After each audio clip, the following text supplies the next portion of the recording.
15 या 16 अगस्त। कब है जन्माष्टमी? जानें श्री कृष्ण पूजा का शुभ मुहूर्त और पूजन विधि। कृष्ण जन्माष्टमी की अष्टमी तिथि 15 अगस्त को रात 11:49 पर शुरू होगी और तिथि का समापन 16 अगस्त को रात 9:07 पर होगा। जन्माष्टमी का पूजन मुहूर्त 16 अगस्त को रात 12:04 पर शुरू होकर 12:47 पर समाप्त होगा, जिसकी अवधि कुल 43 मिनट की रहेगी। जन्माष्टमी का त्योहार हर साल भाद्रपद मास की कृष्ण पक्ष की अष्टमी तिथि को मनाया जाता है। मान्यता है कि भाद्रपद महीने के कृष्ण पक्ष की अष्टमी तिथि को रोहिणी नक्षत्र में रात के 12 बजे भगवान कृष्ण का जन्म हुआ था। इस बार यह पावन पर्व 16 अगस्त को बड़े ही हर्षोल्लास के साथ मनाया जाएगा। यह दिन भगवान कृष्ण के बाल्यावस्था के स्वरूप को श्रद्धा से याद करने और उनकी पूजा अर्चना का अवसर होता है। इस दिन भक्त व्रत रखते हैं और पूरी भक्ति के साथ श्री कृष्ण की पूजा करते हैं। कृष्ण जन्माष्टमी की अष्टमी तिथि 15 अगस्त को रात 11:49 पर शुरू होगी और तिथि का समापन 16 अगस्त को रात 9:07 पर होगा।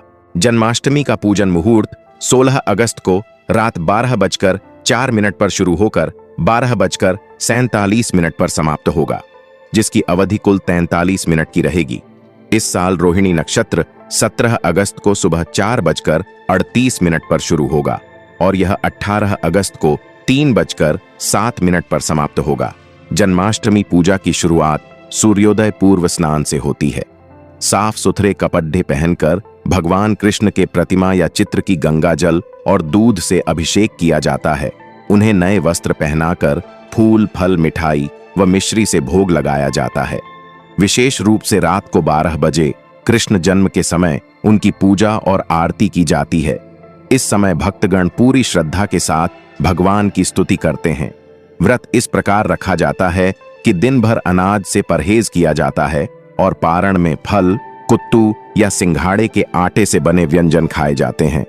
जन्माष्टमी न केवल भगवान कृष्ण के जन्म की खुशियों को दर्शाता है, बल्कि जीवन में धर्म, नैतिकता और प्रेम के उच्च आदर्शों की भी प्रेरणा देता है। देश भर में इस पर्व को बड़े उत्साह और उमंग से मनाया जाता है, जिसमें झांकियों, भजन कीर्तन और रासलीला की प्रस्तुतियां शामिल होती हैं। पौराणिक कथा के अनुसार द्वापर युग में मथुरा में उग्रसेन नाम के राजा हुए, लेकिन स्वभाव से वह सीधे साधे थे। यही वजह थी कि उनके पुत्र कंस ने ही उनका राज्य हड़प लिया और खुद मथुरा का राजा बन बैठा। कंस की एक बहन थी जिसका नाम था देवकी। कंस उनसे बहुत स्नेह करता था। देवकी का विवाह वासुदेव से तय हुआ तो विवाह संपन्न होने के बाद कंस स्वयं ही रथ हाँकते हुए बहन को ससुराल छोड़ने के लिए रवाना हुआ। कंस अपनी बहन देवकी को छोड़ने के लिए जा रहा था, तभी एक आकाशवाणी हुई कि हे कंस, जिस बहन को तू बड़े प्रेम से ले ससुराल ले जा रहा है, उसके गर्भ से पैदा होने वाला 8वां बालक तेरा वध करेगा। यह सुनते ही कंस क्रोधित हो गया और देवकी और वसुदेव को मारने के लिए जैसे ही आगे बढ़ा, तभी वसुदेव ने कहा कि वह देवकी को कोई नुकसान न पहुंचाए। वह स्वयं ही देवकी की 8वीं संतान कंस को सौंप देगा। उसके बाद कंस ने वासुदेव और देवकी को कारागार में बंद कर दिया। उसके साथ ही आसपास कड़ा पहरा लगा दिया। कंस ने अपनी मौत के डर से अपनी 7 संतानों को मार चुका था। भाद्रपद महीने के कृष्ण पक्ष की अष्टमी को रोहिणी नक्षत्र में श्री कृष्ण का जन्म हुआ। तभी श्री विष्णु ने वसुदेव को दर्शन देकर कहा कि वह स्वयं ही उनके पुत्र के रूप में जन्मे हैं। उन्होंने यह भी कहा कि वसुदेव जी उन्हें वृंदावन में अपने मित्र नंद बाबा के घर पर छोड़ आएं और यशोदा जी के गर्भ से जिस कन्या का जन्म हुआ है उसे कारागार में ले आएं और उनके घर एक कन्या जन्मी है, उसे मथुरा लाकर कंस को सौंप दें। भगवान विष्णु के आदेश से वासुदेव जी भगवान कृष्ण को सूप में अपने सिर पर रखकर नंद जी के घर की ओर चल दिए। भगवान विष्णु की माया से सभी पहरेदार सो गए। कारागार के दरवाजे खुल गए। वासुदेव भगवान कृष्ण को लेकर नंद जी के यहाँ सकुशल पहुंच गए और वहां से उनकी नवजात कन्या को लेकर वापस आ गए। जब कंस को देवकी की 8वीं संतान के जन्म की सूचना मिली, वह तत्काल कारागार में आया और उस कन्या को छीनकर पृथ्वी पर पटकना चाहा, लेकिन वह कन्या उसके हाथ से निकलकर आसमान में चली गई। फिर कन्या ने कहा, हे मूर्ख कंस, तुझे मारने वाला जन्म ले चुका है और वह वृंदावन पहुंच गया है। वह कन्या कोई और नहीं, स्वयं योग माया थी। यह सुनते ही कंस का क्रोध भड़क उठा। वह जानता था कि उस बालक को सीधे मारना संभव नहीं होगा, क्योंकि ब्रजवासी उसकी रक्षा कर रहे हैं। इसलिए उसने एक एक कर अपने विश्वसनीय राक्षस भेजने शुरू किए। कंस ने सबसे पहले राक्षसी पुतना को बुलाया। वह रूप बदलने में माहिर थी और विष लगाकर दूध पिलाकर शिशुओं को मार देती थी।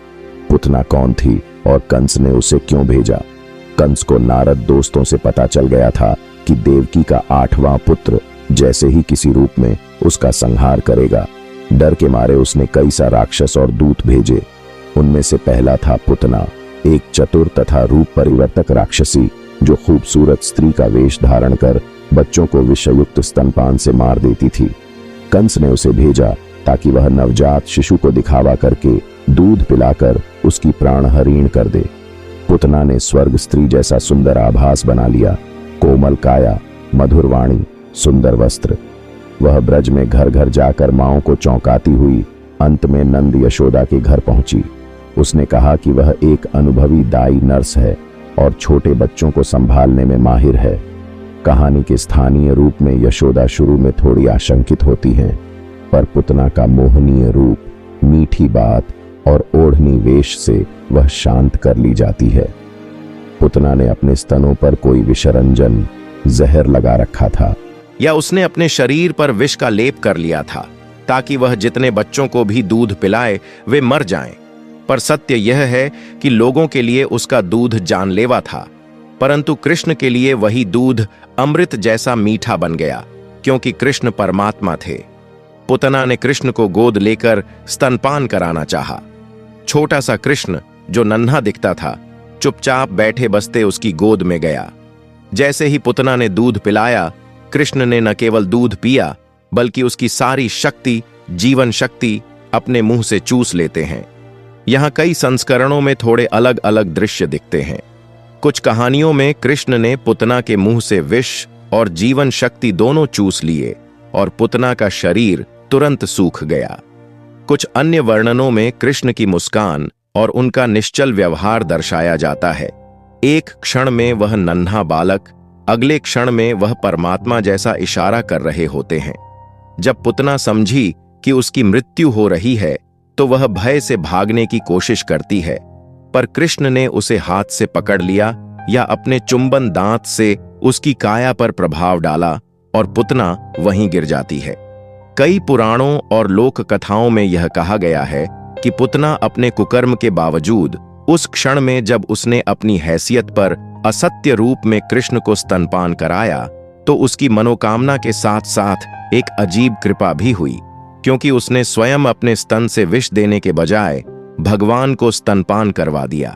इसलिए कुछ ग्रंथ यह भी बताते हैं कि पुतना को उसकी राक्षसी प्रवृत्ति के बावजूद कृष्ण द्वारा पुनर्जन्म मुक्ति या स्वर्ग की प्राप्ति हुई, यानी उसकी आत्मा को मुक्ति उच्च स्थान मिला। यह व्याख्या दर्शाती है कि भगवान के नाम स्पर्श से भी पापी का उद्धार हो सकता है। उसके बाद कंस ने शकटासुर को श्री कृष्ण का वध करने के लिए भेजाता है, जो एक शक्तिशाली दानव था। उसने अपने मायावी रूप से एक पुरानी बैलगाड़ी का रूप धारण कर लिया। यह बैलगाड़ी घर के एक कोने में खड़ी थी और उसमें विभिन्न बर्तन, द्रव्य और सामान रखा था। उत्सव के दौरान माता यशोदा ने श्री कृष्ण को पालने में सुला दिया और स्वयं अन्य कार्यों में लग गईं। मौका देखकर शकटासुर, जो बैलगाड़ी के रूप में खड़ा था, कृष्ण के ऊपर गिरकर उन्हें दबाने की योजना बनाने लगा। उसका इरादा था कि बैलगाड़ी का भारी बोझ श्री कृष्ण को कुचल देगा और वह मर जाएंगे। श्री कृष्ण, जो सर्वशक्तिमान होते हुए भी लीला रूप से बालक बने थे, इस खतरे को समझ गए। उन्होंने खेल खेल में अपने छोटे से पांव से बैलगाड़ी को हल्का सा झटका दिया। यह झटका दिव्य शक्ति से इतना प्रचंड हो गया कि पूरी बैलगाड़ी उलट पुलट हो गई। बैलगाड़ी के साथ ही शकटासुर का मायावी रूप छिन्न भिन्न हो गया और वह वहीं प्राण त्याग कर गिर पड़ा। यह देखकर गोकुल के लोग चकित रह गए। इतना छोटा सा बालक और इतनी भारी बैलगाड़ी कैसे उलट दी? कुछ ने सोचा कि कोई तेज हवा चली होगी या बैलगाड़ी पहले से कमजोर थी, परंतु वास्तव में यह श्री कृष्ण की पहली अद्भुत लीलाओं में से एक थी, जिसमें उन्होंने राक्षस का नाश किया और भक्तों को संरक्षण दिया। शकटासुर वध के बाद कंस को पता चल गया कि गोकुल का 8वां बालक अत्यंत बलशाली है और सामान्य साधनों से मारा नहीं जा सकता। उसने एक और राक्षस को भेजा, तृणावर्त, जो वायु और तूफान का स्वामी था। उसका स्वभाव था कि वह तेज आंधियां, धूल भरी आंधियां और बवंडर उठाकर गांवों को नष्ट कर देता था। उस दिन माता यशोदा श्री कृष्ण को गोद में लेकर खेल रही थीं। श्री कृष्ण असामान्य रूप से भारी लगने लगे। यह उनकी दिव्य माया थी ताकि यशोदा उन्हें जमीन पर बैठा दें। यशोदा ने कहा, अरे आज तो लाला बहुत भारी हो गए हैं, और उन्हें आंगन में बैठा दिया। उसी क्षण आसमान में अंधेरा छा गया, धूल भरी आंधी चलने लगी। चारों ओर कुछ भी दिखाई नहीं दे रहा था। लोग आंखें ढककर इधर उधर भागने लगे। इसी आंधी के बीच तृणावर्त आया और चुपचाप श्री कृष्ण को उठाकर आकाश की ओर उड़ चला। तृणावर्त ने सोचा कि अब वह कृष्ण को दूर ऊंचाई में ले जाकर गिरा देगा और उनका अंत हो जाएगा। लेकिन कृष्ण तो स्वयं परब्रह्म हैं। उन्होंने खेल खेल में ही राक्षस के गले को पकड़ लिया। धीरे धीरे उनका पकड़ इतना मजबूत होता गया कि तृणावर्त का दम घुटने लगा। वह ऊपर उड़ने में असमर्थ हो गया और चक्कर खाकर नीचे गिर पड़ा। राक्षस भारी धमाके के साथ धरती पर गिरा और वहीं मृत हो गया। श्री कृष्ण सुरक्षित राक्षस के ऊपर बैठे हुए थे, जैसे कोई बालक खेलते खेलते किसी लकड़ी के घोड़े पर बैठ जाए। गोकुलवासी दौड़कर आए और यह दृश्य देखकर हर्ष और विस्मय से भर गए। माता यशोदा ने कृष्ण को गले से लगाया और मन ही मन बार बार ईश्वर का धन्यवाद किया। जब तृणावर्त मारा गया तो कंस बहुत परेशान हुआ और फिर वात्सासुर को श्री कृष्ण का वध करने के लिए भेजा। वात्सासुर ने मासूम और आकर्षक बछड़े का रूप लिया ताकि गोपालों की सहज स्नेह प्रवृत्ति का लाभ उठा सके।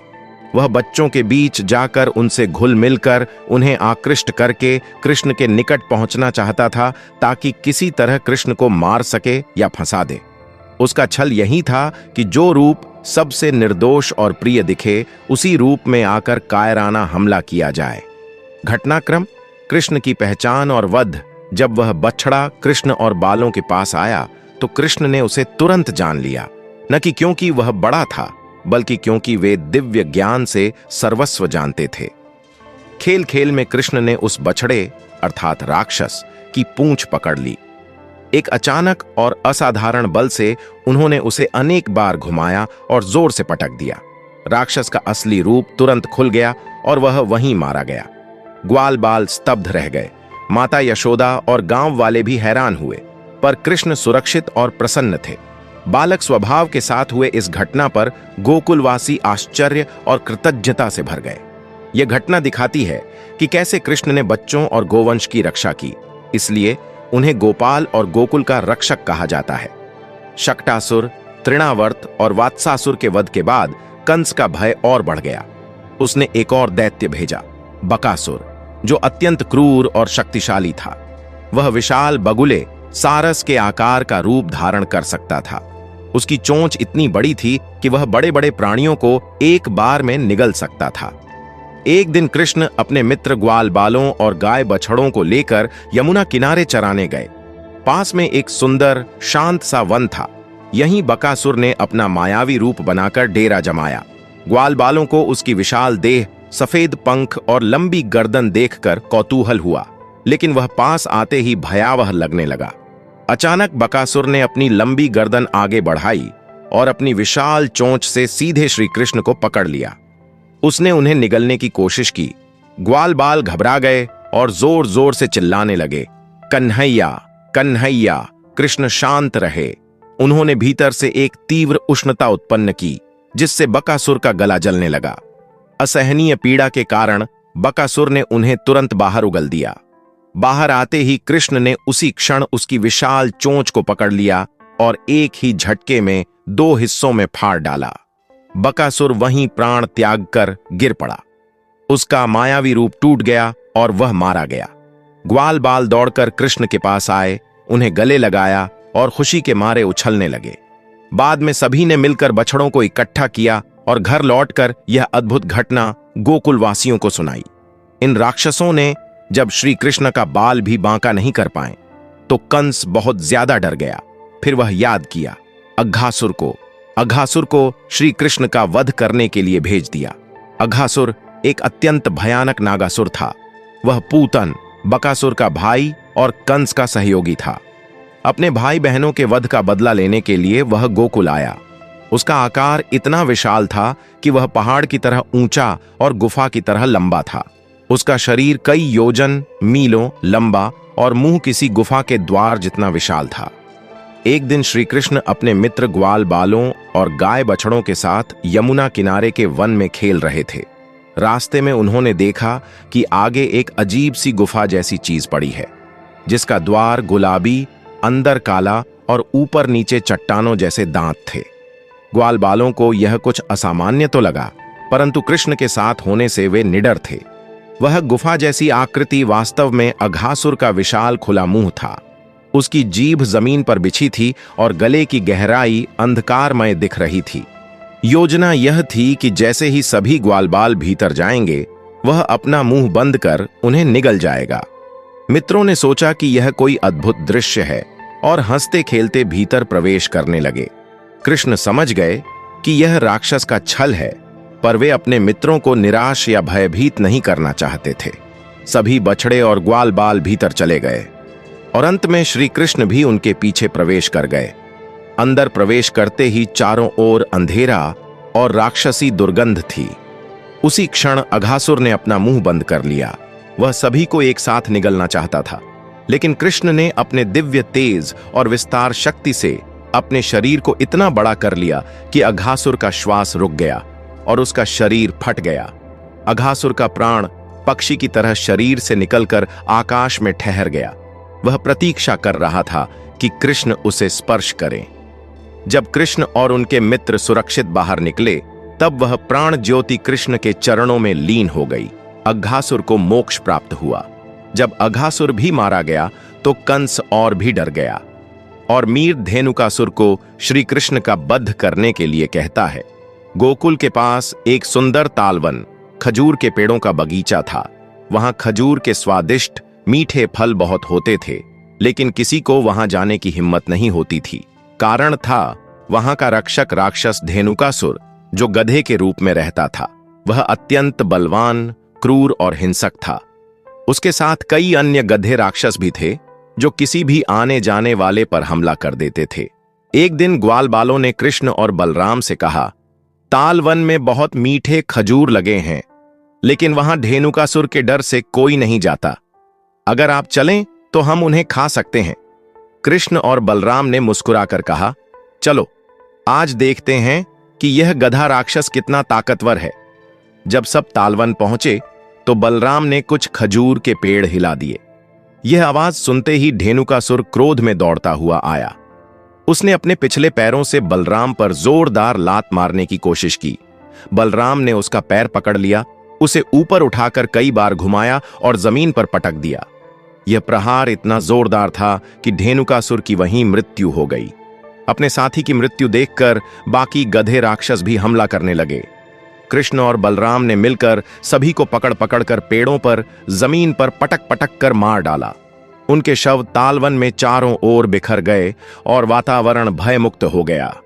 इस घटना के बाद तालवन पूरी तरह सुरक्षित हो गया। ग्वालबालों ने मन भरकर मीठे खजूर खाए और घर जाकर गांव वालों को समाचार दिया। सबने कृष्ण और बलराम की बहादुरी की प्रशंसा की। जब ये सारे राक्षस मारे गए तो कंस ने कालयवन को याद किया। कालयवन एक अत्यंत पराक्रमी और युद्ध कला में निपुण यवन राजा था।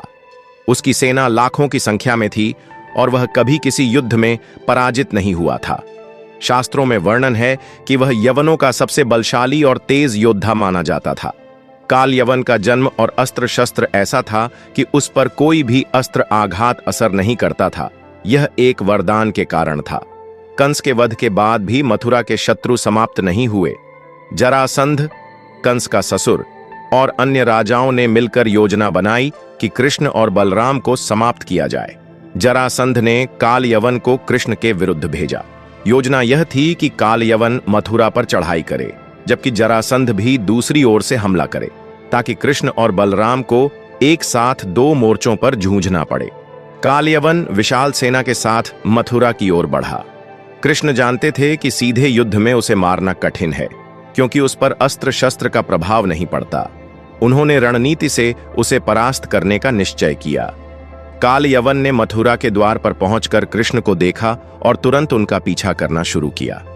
कृष्ण ने युद्ध किए बिना भागना शुरू कर दिया, लेकिन यह भागना वास्तव में एक योजना थी। कालयवन सोच रहा था कि कृष्ण उससे डरकर भाग रहे हैं और वह उनका पीछा करता गया। कृष्ण भागते भागते एक पहाड़ी क्षेत्र में पहुंचे, जहां एक बड़ी गुफा थी। यह गुफा राजा मुचुकुंद की थी, जो एक प्राचीन समय के सत्यवादी और तपस्वी राजा थे। मुचुकुंद ने देवताओं की ओर से असुरों के विरुद्ध युद्ध किया था और विजय के बाद विश्राम करने के लिए गुफा में सो गए थे। देवताओं ने उन्हें आशीर्वाद दिया था कि जो भी उन्हें नींद से जगाएगा वह उनकी दृष्टि मात्र से भस्म हो जाएगा। कृष्ण गुफा में प्रवेश कर मुचुकुंद के पास जाकर एक ओर छिप गए। कालयवन ने गुफा में प्रवेश कर सोए हुए मुचुकुंद को कृष्ण समझकर लात मार दी। मुचुकुंद की आंख खुलते ही उनकी दृष्टि मात्र से कालयवन भस्म हो गया। इस प्रकार कृष्ण ने बिना शस्त्र उठाए ही उस अजेय राक्षस का अंत कर दिया। कालयवन के वध के बाद मुचुकुंद ने कृष्ण को प्रणाम किया। कृष्ण ने उन्हें अपना वास्तविक स्वरूप दिखाया और आशीर्वाद दिया। मुचुकुंद ने जीवन का शेष समय भक्ति और तप में व्यतीत किया। कालयवन के वध के बाद कंस ने प्रलंबासुर को भेजा। प्रलंबासुर ग्वालबालों में घुसकर बलराम को मारने का प्रयास किया, लेकिन बलराम ने उसका वध कर दिया। यह देखकर कंस और भी भयभीत हो गया और उसने रक्षक सैनिकों को आदेश दिया कि कृष्ण बलराम को तुरंत मार दिया जाए। कृष्ण ने कोई विलंब नहीं किया। वे मल्ल युद्ध से सीधे कंस के सिंहासन की ओर बढ़े। उन्होंने कंस की पगड़ी पकड़कर उसे सिंहासन से नीचे खींचा, फिर उसे अखाड़े में पटक कर वध कर दिया। कहते हैं, कृष्ण ने उसे कई बार मारा ताकि उसका भय हमेशा के लिए समाप्त हो जाए। कंस के मरते ही उसका अत्याचार समाप्त हो गया। कृष्ण ने उसके पिता उग्रसेन को पुनः मथुरा का राजा बनाया। सभी कैदियों को मुक्त किया गया और मथुरा में शांति लौट आई। इस तरह श्री कृष्ण ने अपने अद्भुत पराक्रम और दिव्य लीला से गोकुल, वृंदावन और मथुरा को राक्षसों के भय से मुक्त किया। कंस के अत्याचार का अंत हुआ और धर्म की विजय हुई। अगर आपको यह कथा रोचक लगी तो इसे लाइक करें, अपने दोस्तों के साथ शेयर करें और कमेंट में बताएं। श्री कृष्ण की इनमें से आपकी सबसे पसंदीदा लीला कौन सी है? जय श्री कृष्ण।